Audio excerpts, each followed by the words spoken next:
is Europe. This is the wall of the Nazi fortress. All the skill of a brutally great military and engineering people have gone into the construction of this wall.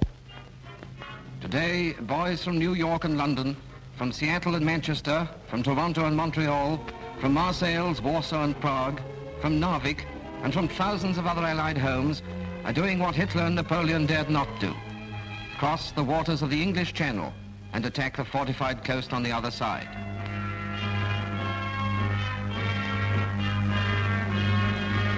The target is the German army and its leaders, who are probably not smiling today. In the hills of Persia last December, today's fighting was planned and put on the Allied calendar. In Britain, the dispossessed soldiery of Europe prepared for the voyage home. The Dutch, the Poles, the Czechs, the Norwegians, remembering the bitter spring of 1940. From the New World came the Americans, and on their own soil, the British, who prepared for a different invasion 4 years ago, with the Canadians, who had Dieppe first probed the Western Wall, all waiting for the signal from the men who'd beaten the German in Africa and Sicily and Italy, and were now turning their attentions to the Germans in the West. Invasion was every freighter, luxury liner, transport we could lay our hands on. Invasion was the Navy and Coastal Command aircraft, fighting their unending war with the Nazi submarine fleet over all the sea and air highways to Britain. Invasion was the Navy winning that war, and merchantmen making safe landfall with the iron treasure of America and the British Commonwealth. The smoky docks, against which the Nazis had vainly sacrificed the cream of the Luftwaffe, rumbled with the weight of British and American arms and equipment. GIs and Tommies and grizzled civilian dockers worked the cranes and hooks that swung the martial wealth of the free world onto the soil of Britain. Here was Montana's copper, Australian wheat, Pennsylvania's steel, Texas cattle, the nimble fingers of the women in the aircraft factories of California, the sweat and muscle of the Canadian mine.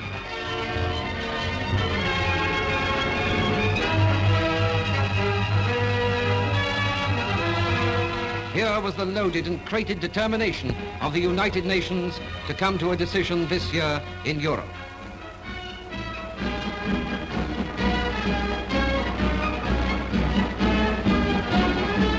Here were the men who had come to stand side by side with their allies, facing the European coast from the Arctic tip of Norway to the Bay of Biscay.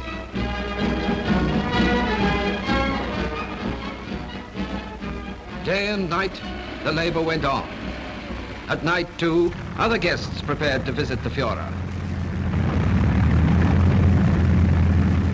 And with Bomber Command flew the air forces of Canada, Australia, New Zealand, airmen from South Africa, from Rhodesia and the colonies, airmen from the schools of the British Commonwealth Air Training Plan and from Allied air forces.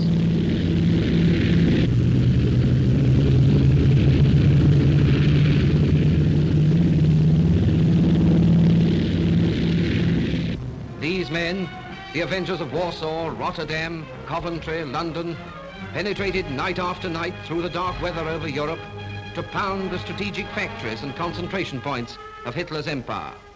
The aircraft factories, the munition works, the truck assembly plants, the power plants, Munich, Hamburg, Cologne, Nuremberg, Brunswick, Frankfurt, Hanover, Essen, Berlin.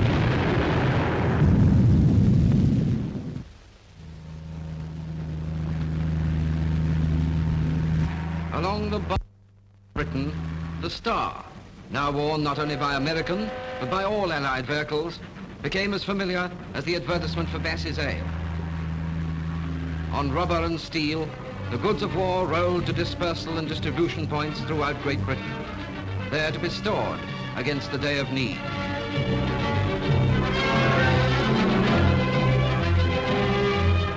countless man-hours, tremendous feats of energy and organization went into the job of supplying the greatest invasion force in history. The vast potential of American industry was being realized and added to the output of Great Britain, where war workers, mainly women, had created records in production.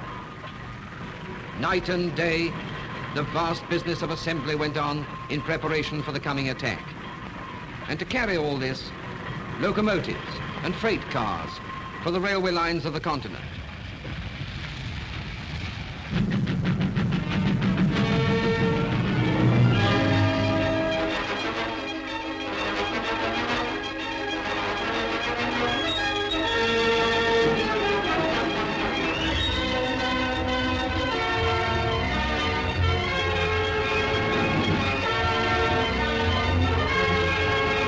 Invasion was piled in Devon and Cornwall, in London and Liverpool. Invasion stretched its long lines of tanks and guns and vehicles across the rolling English countryside. To the enemy, a growing menace. To the Allies, the climax of years of endurance and endeavor.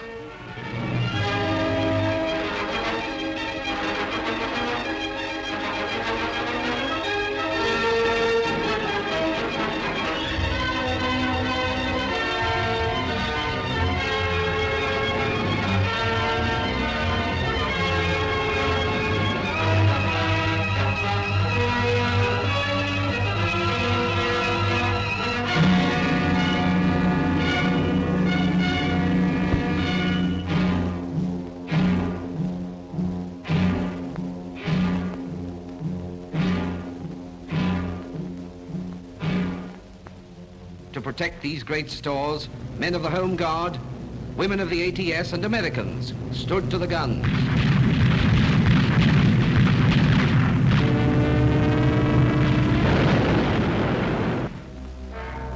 In the waters round Europe, a naval wall was built and maintained. Nowhere, not even in the coastal waters of Germany, could the enemy move with impunity. Mines, aircraft, patrol vessels, warships of all the Allies relentlessly met each challenge on the sea.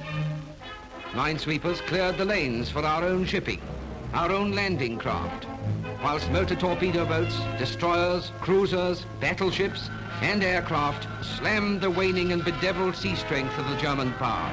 Crippled and bleeding, the German Navy clung to its harbors. Every day was D-Day for the Air Force. From dawn to dawn, the sound of aeroplane engines filled the air. Following a long-term strategic blueprint, England, now a great unsinkable aircraft carrier, launched immense fleets of planes to scourge the enemy in Europe, tear up his railroads, explode his ammunition dumps, blow down his factories, fight his air force out of the sky, shatter his power wherever it appeared. No city in German Europe was safe against the onslaughts of the Allied Air Force. Long-range British and American fighters swept the skies all the way to Berlin for the daylight raiders, the forts and liberators of the United States 8th Air Force.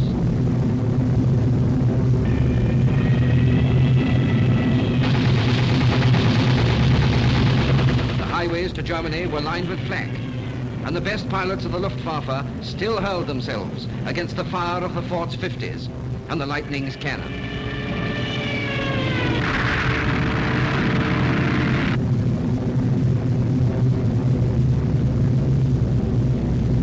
But the bombs were dropped on the oil refineries, the aircraft factories, the ball bearing plants, on Schweinfurt, Bremen, Kiel, Wilhelmshaven, on the German production centers in France, beating Nazi war industry to its knees with a merciless arithmetic of bomb tonnage.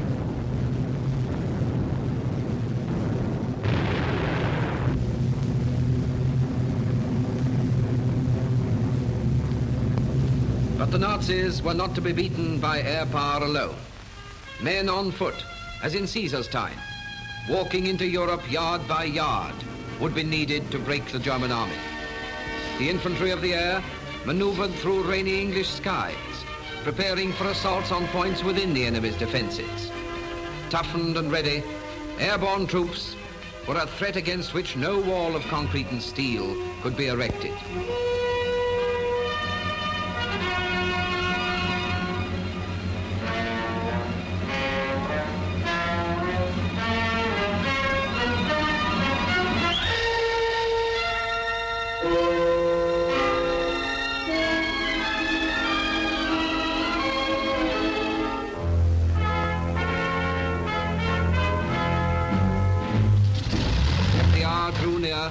The Air Force stepped up its attack.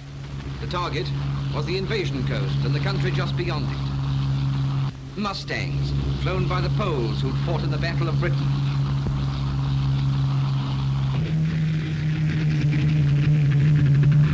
Bostons, flown by the Lorraine Squadron of the Free French, revisiting their native land daily.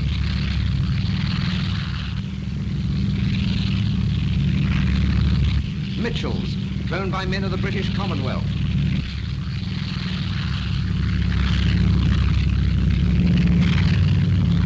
Marauders of the United States 9th Air Force, flown by Americans who had fought against Rommel in Libya.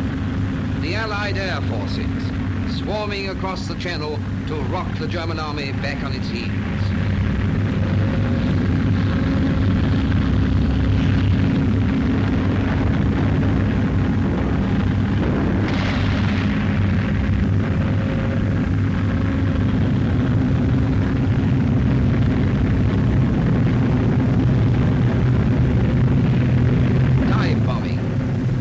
Enemy airfields, young men, wings and guns, claiming the huge profit of air superiority from the enemy establishment.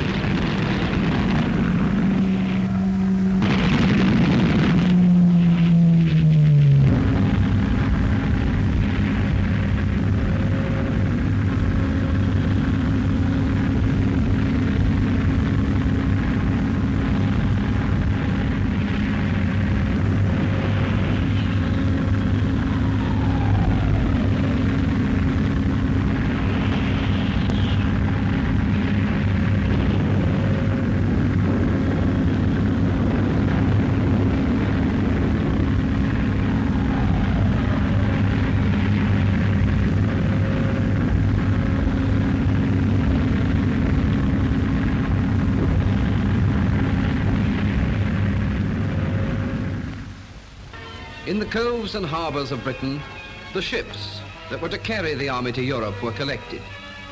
All the craft to land men and tanks, men and guns, men and ammunition, men and food, wire, jeeps, medicine. All the craft to institute and carry on an invasion.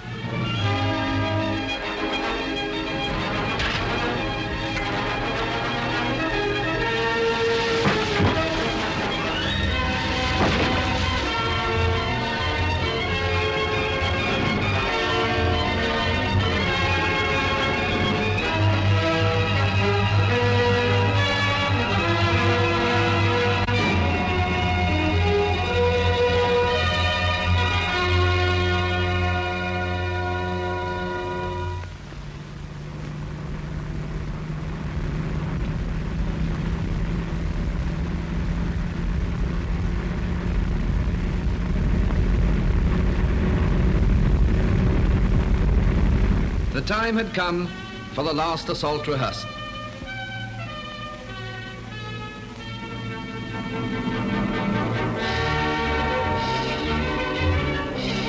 The men who were to climb onto the beaches of the continent practiced and rehearsed the detailed skills and coordinated movements which today they employ against the enemy. These men, who had come from so many countries and spoke so many tongues, gathered together in Great Britain to form a vast Allied host, trained alongside their British comrades from the hills and woods of Devon to the rugged Scottish Highlands. These men, who but a short while ago first learned to clean a rifle, have now mastered the grim art of modern warfare. The attack across minefields, the assault through wire, the intricacies of tank combat. Some of them had fought the German in Africa, and some of them had left their friends in graves at Alamein, Kasserine, Mareth, and the approaches of Bizerta. Now they learned how to crack the wall of German Europe.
Our men fight on the beaches of Europe. The issue is now in their hands. In their gallantry and their strength, our hopes now rest.